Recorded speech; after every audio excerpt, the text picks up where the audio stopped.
Hey everyone, Lewis aka SpiderMan 1991, and this is where I talk about the comics I read for this week of May 30th, 2018. As always, this list is from worst to best comics of the week, so here we go. First comic on the list is Amazing Spider-Man Renew Your Vows number 19. The story takes place 8 years ago when Peter and MJ took their first vacation together since their daughter Annie Mae was born. Peter and MJ end up taking a cruise where they're interrupted by an attack by the sea monster known as Giganto. Namor shows up and tries to talk to the Spider parents about Giganto and how the cruise sort of entered Giganto's territory, and they are able to work something out. But ultimately, when they return to shore, Peter and MJ decide to continue their vacation instead of flying back to New York, just taking a long drive together. I have to admit, though, the story was pretty entertaining, but why did it have to be 8 years in the past? To be honest, we could have just had this exact same story told in the present. In fact, if it was told in the present, I'm pretty sure we would have had some sort of subplot about how Annie probably tries to throw a party or something like because she's a teenager, she's home alone. So maybe it is a good thing that they avoided it. But Amazing Spider-Man Renew Your Vows, it's been an okay title. I just haven't really been enjoying it as much as I used to. But yeah, if you're looking for something different than the standard mainstream Spider-Man titles, then I say give Renew Your Vows a shot. Justice League No Justice number 4. The Justice League manages to arrive to Earth just in time and alter Brainiac's plan so that they can have the Omega Titans defeat each other. By taking a seed from the Entropy plant and fusing with energy from the other 3 trees, they're able to fire it into the Entropy Titan, causing the other Omega Titans to feed off each other and destroy themselves. We also get a great epilogue sequence that sort of sets up the upcoming trio of Justice League titles: Justice League Dark, and Justice League Odyssey. Justice League No Justice was a pretty fun series. Scott Snyder really used this weekly series to help set up the future of the Justice League titles in a very entertaining way, and honestly, the entire idea behind this, it just felt like, it kind of felt like watching a summer movie in a way. And so if you have the chance, I say go back and read it from the beginning before Scott Snyder's Justice League comes out next week. Super Sons and Dynomutt and Blue Falcon one shot. Superboy and Robin head to Super City when an injured Dynomutt visits Robin and says that Blue Falcon's gone rogue and he needs help. When it comes to these Hanna-Barbera and DC Comics crossovers, I'm not so sure if they're going to try to be super serious and fail or be too cartoonish, but this one shot was a very nice in the middle, and it ended up being a very entertaining story. Peter Tomasi, who's written Jonathan Kent's story since the beginning of Rebirth on both Superman and Super Sons, really crafted a very well written story. And the message of that story is very well received. It's just that the friendships that we make, whether it's Superboy and Robin or Dynomutt and Blue Falcon, that really help define our futures. And it was a very fantastic story, and I think people that enjoyed the Super Sons series should definitely check it out. Also, it's a great way to sort of hold you over until the Super Sons Maxi series comes out in this August. Marvel 2-in-1 number 6. The main versions of the Human Torch and Thing team up with the heroes of the alternate Earth they're visiting for one final stand against a Galactus-infused Doctor Doom. Ultimately, Galacta-Doom is destroyed and the universe is restored in the process. Then at the final scenes of this issue, Alternate Reed talks to Ben about the readings from Ben's multi-sect device and how his and Johnny's quest is to sort of find their Reed and Sue. But Alternate Reed sort of talks to Ben and says, "It's most likely that they're dead. I think you know this." This issue was mostly just an entire fight sequence, and it was awesome. It was so huge. Ben Grimm actually grew to the same size as Galactus thanks to Pym particles. This world's version of Johnny Storm shows up, and he's got the power cosmic because by the way, they confirmed my theory that Johnny Storm has been acting as this world's sun because Doom ate everything in the universe. Earth was the only thing left. So having alternate Johnny with the power cosmic come back was awesome, and there's even a great moment of humility for our version of Doctor Doom, where he has the chance to sort of defeat defeat his counterpart and steal all his power, but in that moment, everyone's kind of like, Victor, don't do it. If you really are trying to be a hero, then you wouldn't do it. And so he doesn't do it. So that was a great moment for Doom. And also, I did kind of like the ominous ending in a way, because it kind of like brings us back to what's going on with this journey and what the real issue of this arc right now is. And it's that Ben lied to Johnny about Reed and Sue being alive in order to like give the kid some hope because his and Johnny's powers are starting to fade because they've been away from Reed and Sue for a long time. So that's basically Marvel 2-in-1. It's been a great lead up to the return of the Fantastic Four, which will happen in August. So if you're going to read Fantastic Four, I recommend checking out Marvel 2-in-1. Man of Steel #1.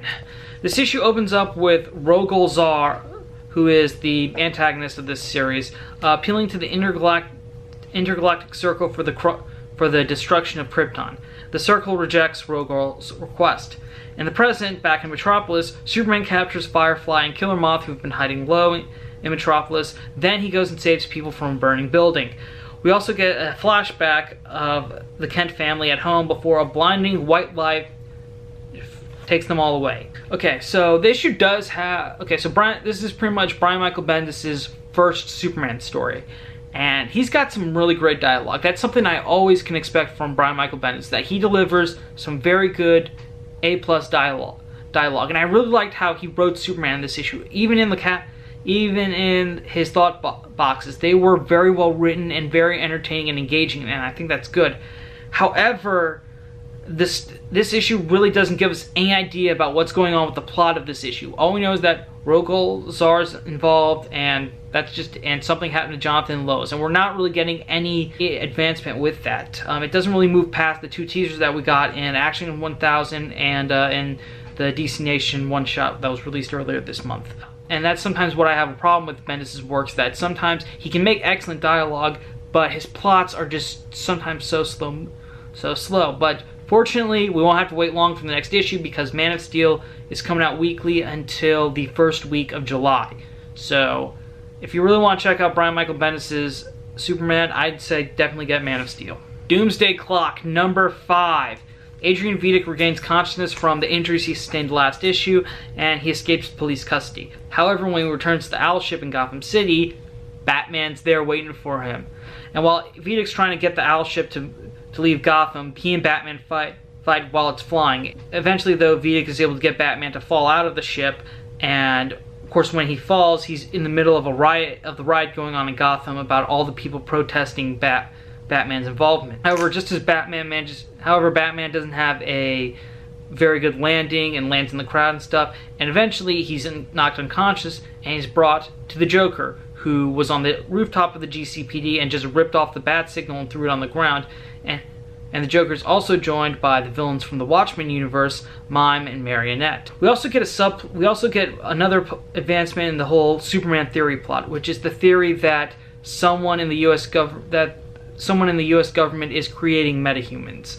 And Lois confronts Lex Luthor about the theory under the impression that Luthor probably put out the propaganda for it, and he's the one that did it, but Luthor reveals he didn't do it, and he's actually been looking into it himself. And he's determined that the creator of this of the Superman theory and the government's metahumans is also a metahuman, and was also a former Justice Leaguer. And as Lois is talking to Luthor about this, Superman is outside the building listening in with the super hearing. And of course, also in Doomsday Clock, we've been having another plot going on with former JSA'er Johnny Thunder, who in this issue finally manages to escape the old folks' home and go to the All-American Steel Factory in hopes of finding Alan Scott's lantern. However, this factory's been abandoned. It's over. There's a trio of junkies in there who attack Johnny Thunder, but thankfully he's saved at the last minute from the second Rorschach and Saturn Girl, who also managed to find Alan Scott's lantern. The artwork in this series by Gary Frank is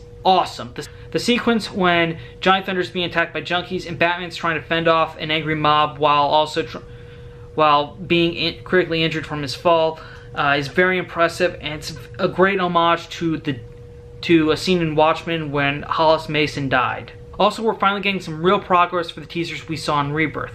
Saturn Girl is finally doing stuff. Also, we get another hint at the JSA coming back with the introduction of Alan Scott's Lantern. So Johnny Thunder and Jay Garrick also reappearing in the Button from last year, we're pretty much getting really closer. Hopefully we're getting much closer to a JSA reunion. This series becomes more fascinating each and every issue, and honestly, if you're a DC fan, then you should definitely be reading Doomsday Clock. Now for my final comic, my pick of the week.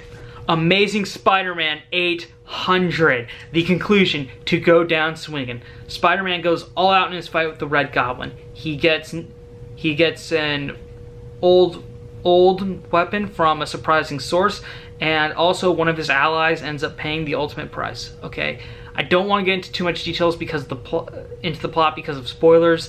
Also, if you want more details, you can check out my written review of this issue on themarvelreport.com. Link is in the description below. I always put a link to that website, to the articles I write on there, so if you want, you can check those out. This issue was perfect. Even though Dan Slott has one more issue left, this would have been the perfect way for him to end his run.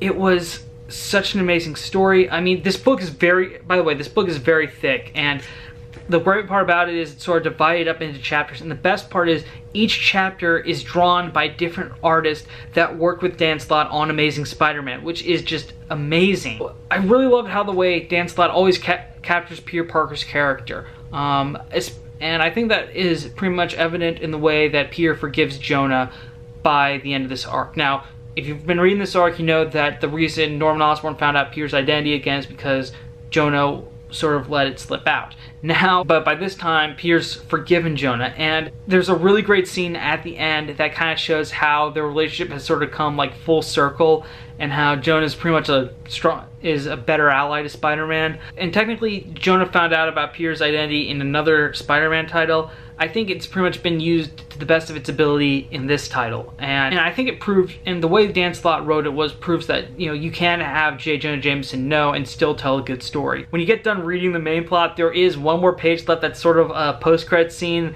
that involves another character that Slott changed during his Amazing Spider-Man run, and it kind of sets up an interesting future. Overall, Dan Slott's Amazing Spider-Man run had some ups and downs, but whenever it came to the big stories, the ones that he was hyping up, I felt he always delivered them. And to be honest, this is kind of also the run that got me back into loving Spider-Man again. So if you are a Spider-Man fan, I encourage you to read Slott's run from the very beginning in order to get the full value of it. That's it for my weekly comic review. Thank you again for watching. Remember, stay subscribed and notified. Click the bell icon. Also, you can follow me on Twitter, because I always whenever I post a new video, the link goes right to my Twitter feed. So follow me on there. Link is in the description below.